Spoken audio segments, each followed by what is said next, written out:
Hello, welcome back to my channel. If this is your first time on my channel, my name is Jellybean. I'm an English online teacher. For today's video, I am going to share to you some tips on how you can pass your online teaching demo. Albert Einstein once said that in order for you to win the game, you need to know the rules of the game and play better than anyone else. In the same way, we have to know the criteria or the basis of 5-1 talk bago nila ipasa ang isang applicant. Let me show you the 5 things that 5-1 talk is going to check as their basis bago ka nila ipasa sa iyong online teaching demo.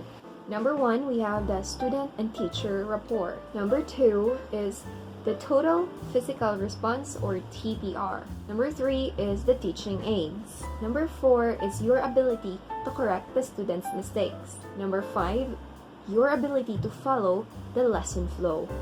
Mamaya, isa-isahin natin yan and discuss in thorough details para malaman natin at we could find out how we could use these things na makapasa tayo. This is one of the textbooks that we are using in 5-1 Talk. We have a lot of different books. Mostly it's a teaching demo. We're going to let you use textbooks that are made for kids because most of our students here in 5-1 Talk are kids, as I previously mentioned in my other videos. Huwag kayong mag-alala. Don't worry if you are not going to use the same textbook as I am going to demonstrate to you today, because the main or the most important thing that you should learn is the logic behind the teaching demo. How you can use that logic in doing your teaching demo regardless of whatever books that they will ask you to use. Okay? The first thing that 5-1 Talk considers is your ability to establish rapport with your students. Ano nga ba itong rapport? Rapport is your ability to build a good relationship with your student. How you could make the student feel comfortable, feel relaxed, and not pressured.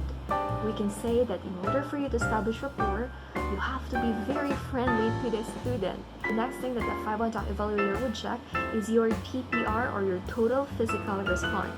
Ano ba itong total physical response? This refers to your ability to use your hand gestures, your facial expressions, your body language to communicate to your students what you want to say to them. Later on, I'm going to show you how we can use TPR or total physical response while conducting our lesson. Next, the third thing that the evaluator would check during your teaching demo is your ability to correct the student's mistake. For us to be able to correct the student's mistake, we must know how to spot them without intimidating the student. When we are correcting, we are using a method called sandwich method, and that method is proven to be so helpful in building your students' confidence while correcting their mistakes. Later, we are going to discuss thoroughly how we can do and apply that while having your teaching demo. Next, the last thing that 5-1 Talk will check is your ability to follow the lesson flow. Warm up, which would last for 2 to 3 minutes. The lesson proper, which would last for 20 minutes. And the ramp up, where we will be giving feedback, would last for 2 minutes. So, ito na yung first page of our textbook. Kung makikita nyo sa ating textbook, meron siyang mga naka-red na box, which is the TG, Teacher's Guide. Kung babasahin mo yan, it will tell you, give you tips of how you could teach this page. For example, your student's name is Anna. Hello Anna, my name is Teacher Jelme of 5-1 Talk and welcome to our class. Anna, how are you today? That's good, Anna. Are you ready? Okay, well, I want you, Anna, to listen to me and eyes on me. Okay? Alright, so that is the total physical response. You are using your hand gestures to tell to the student to listen to you and to look at you by saying eyes on me. Alright? Remember, this is an English online tutorial. It is quite challenging for the student to understand or to make sense of what you're saying, especially because of the language barrier. English is not their mother tongue. Kaya, using the TPR would guarantee that it will improve the student's understanding of what you are saying. Kung mapapansin nyo, I asked the student, how are you, Anna? By asking how are you, it shows that you care about the student. You care about the student's day or feeling, ganyan. Thus, you are trying to establish rapport to the student. If the student would answer, oh, I'm happy, teacher. Today we went to the park. Now, of course, you would respond to the student, right? You would not ignore that. You can't just say, okay, are you, oh teacher, I'm so happy. And that you can't say as a teacher, are you ready? No, you have to acknowledge what the student is saying. You have to say, oh, I am so glad that you had a great day today. So, are you ready? Okay. Now, if the student would say, suppose you ask, how are you today, Anna? And the student would say, oh, teacher, today I am very tired. Now, again, you need to acknowledge what the student said and respond to the student. You could say, Anna, I can understand how you feel when you had a long day at school and you're tired, but don't worry, because in today's lesson, we will have fun. We will play games while learning English. So, make a way to change the student's emotion. If he or she is having a bad day, try to turn it around by giving your student something positive, something optimistic. Huwag niyo kakalimutan that doing the listen to me and eyes on me thing is very crucial. You need to do that during your online teaching or online demo teaching on for this page. Okay? After that, you would move to the next page. And now let's go. Look at the picture. What can you see? So again, TPR, total physical response. Use hand gestures when communicating as always. The student would say, oh teacher, I can see an airplane. That's correct. In today's lesson, Anna, we are going to talk about on the airplane. Can you say that again? On the airplane. So by doing this, then you are giving your student a sign that you are waiting for her to say it again. Okay, so you have to do this. Now, if you notice, I asked a leading question that's related to the topic. If the topic is about on the airplane, about airplanes, you can ask the student, Anna, do you like riding an airplane? Questions that will lead you to the topic of the day. Alright? So those are leading questions. You need to ask a leading question before you introduce the topic. After that, moving to the next page, on this page, you will see the objective of this lesson. Or you can say, Anna, in today's lesson, you are going to learn about pilots. So let's go. Alright? Do not dwell too much or do not spend too much time on this page, so you can manage your time and you can make sure that you could finish the 30 pages textbook. You only have 25 minutes.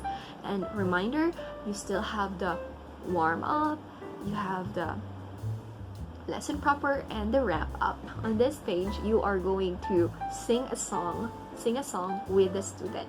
Okay, if you don't know the song, use YouTube. There are a lot of tutorials out there from other teachers or from different sources, different people that will show you how to sing a certain song. Okay, so in this case, you could say to the student, Anna, before anything, let's sing a song. Okay, let's sing a song. Do you know this song, Anna? Yes, teacher, I know. Great, then we can sing it together. So you can sing together. But if the student would say, no, teacher, I don't know the song, you can say, don't worry, Anna. I'm going to show you. You have to listen first, and after that, we can sing together. Or also you could say, Anna, I will sing the first line and you can follow me. Okay. There were 3 jolly fishermen. There were 3 jolly fishermen. Fisher, fisher, fisher, fisher, fisherman. Fisher, fisher, fisherman. Fisher, fisher, fisherman. There were 3 jolly fishermen. Okay, so you can design your own choreography. If you're good at singing, it's a great advantage. But if you're not good at singing, that's okay, like me. That's okay.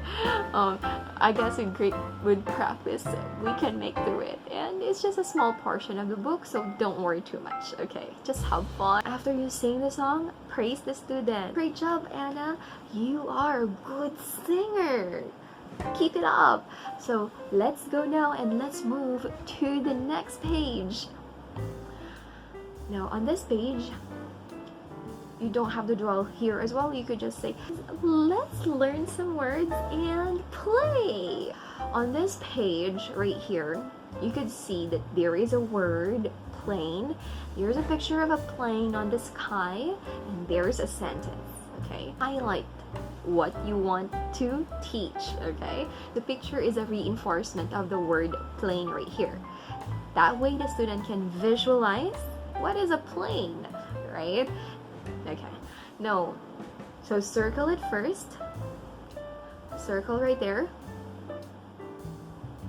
and then ask the student to read the word plane 3 times.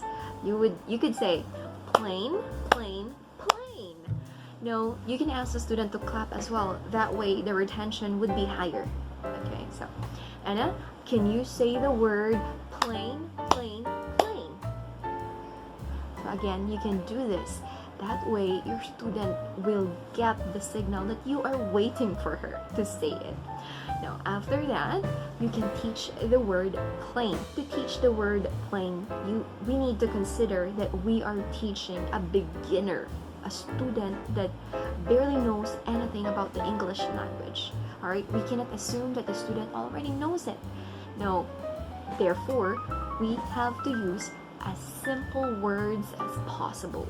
We should not use the dictionary kind of definition that will describe the plane, okay? We can say, a plane is a vehicle that can fly. Or maybe we can say, a plane is a car that can fly. Alright? Just to make it simple for the student. Or use your teaching aid. Alright? You can print a picture like this to show your student that that is what a plane is. Alright? So for example, you could say, Anna, look here, look. This is a plane. Alright? That's a plane. Now let's read the sentence. Now, you're going to let the student read. If the student knows how to read, you can let the student read it on his own or on her own. Okay? But if a student does not know, or maybe the student requires guidance, read together with the student. Alright, Anna, let's read the sentence. The plane is flying in the sky. Okay, so if you notice, you have to break it down into pieces. You cannot read the plane is flying in the sky because the student will feel confused and pressured, like, teacher, I didn't get it, can you again? You know, the student will feel intimidated, and you don't want that to happen, right? So break it down into smaller parts when you are guiding the student to read. Okay, so after reading that, you could ask another question to reinforce the learning.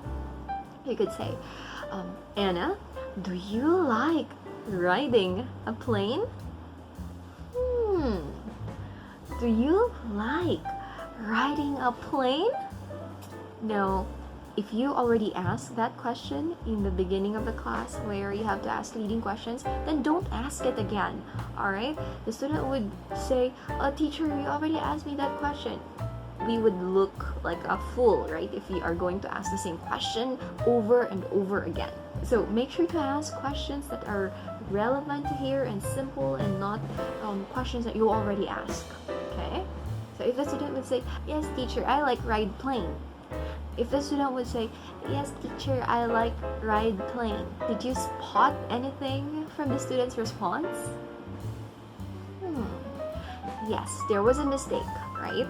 The student said, yes teacher, I like ride plane.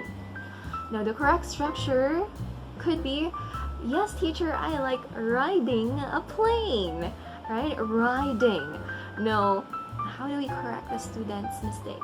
To correct that, acknowledge the student's response always. So you could say, oh, that's really nice, Anna. Me too, I like riding a plane. But you have to say, I like riding a plane. Riding. While you're saying that, write it down on the chat box. Show it to the student. You can even write it on the board of your classroom, online classroom, so the student can really see what was the problem of the student's sentence without being too obvious, right? So, Anna, can you say that again? Say, I like riding a plane. The student will appreciate it if you correct it that way. And that way that I just showed you is what we call a sandwich method. In a sandwich, if you look at this sandwich right here, there are 3 layers, right? The bread, the patty, and the bread.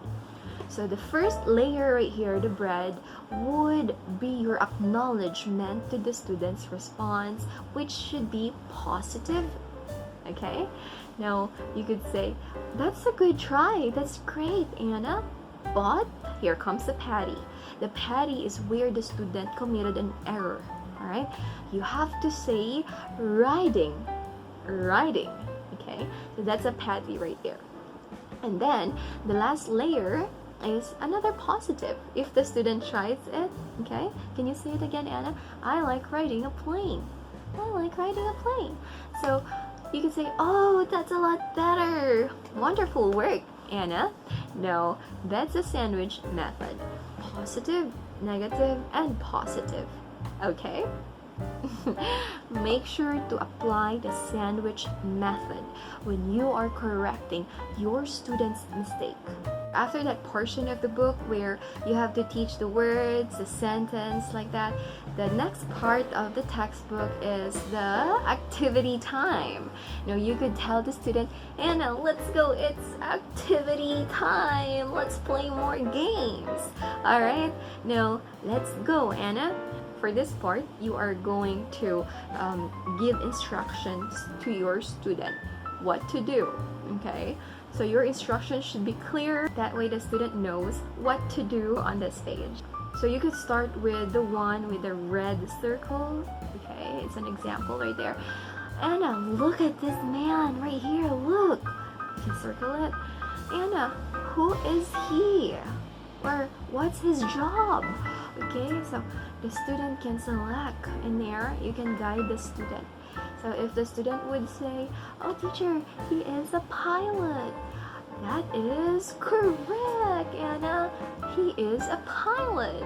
Now, use your teaching aids, use reinforcements like stars, to show that the student made the right answer. So for example, this one, we could use this to show to your student, print it out and show it to the student and say, very good, Anna, I'll give you a star. Alright? Just to encourage the student. Okay.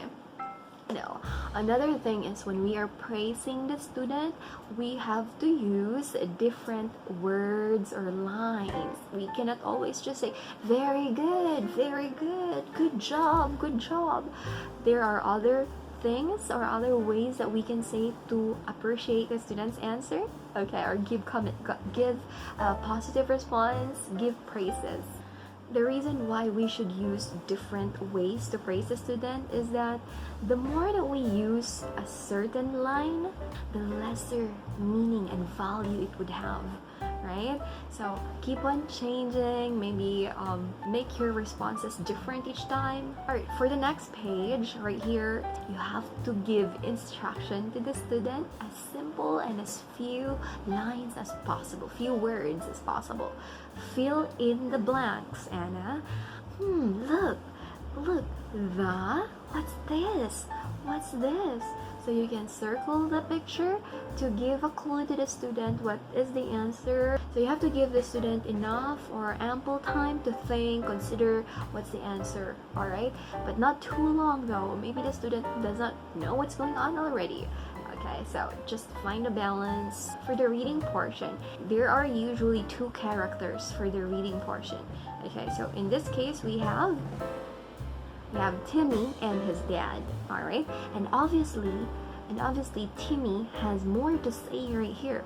So give that portion, I suggest that you give that portion to the student if the student is already maybe an intermediate learner, okay? That way the student can have more talk time than you, okay? Because it's the student that wants to practice, not you. Not you. Now, if the student requires guidance in reading this, then you could do what we did earlier, like read it together and let the student follow you, break it down in smaller phrases, okay, like guided reading technique. Then after the reading of the story, ask maybe one question to check the student's comprehension, if he understands or she understands what you guys were reading. Okay, you can say, oh Anna, where are Timmy and Dad? Where did they go? If you have enough time, you can switch roles, and that is only applicable if the student can read on his own, okay? Or just minimal supervision in reading, like that. But if you don't have enough time already, then don't switch roles anymore. And just proceed to the next page. Okay, so there will be more activities after the reading comprehension, which is just basically almost the same to the previous activities that I showed you. The main thing there is you need to learn how to give simple instructions, okay? And also correct the student's mistakes. However, don't give too much corrections. In the past, don't give too much corrections. Maybe maximum of 4 or 3 corrections only, because the more that we correct the student, maybe the student's confidence will be shattered already, right? So just keep it in the minimal quantity of corrections, minimal corrections. Our first objective here as a teacher is to build our students' confidence, not to shatter them, all right? So here we go on the last portion of the lesson, which is the wrap up. Wrap up again will last for 2 minutes. This is where you will give your feedback, okay? You will summarize what happened in the class, what you guys learned about, like that. So for this part, you could say, all right, Anna, in today's lesson, we learned about pilots. And here are the words and sentences that you have learned. Please read the words, Anna. So you can circle the word or each word, let the student read it, and ideally the student should be able to recognize and read them on his or her own, okay? So read the sentence also, Anna. After the student read the words and the sentence, you could ask the student if he or she has a question. Anna, do you have any questions? Do you have any questions? Okay, or you can use this emoji. You can print this out and show it to the student when you say that. So you can say, Anna, do you have any questions?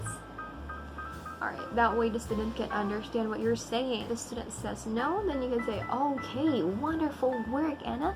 You did very well in this lesson. You were able to answer my questions, and I want you to keep on learning new words every day. That way you can become better and better. Alright?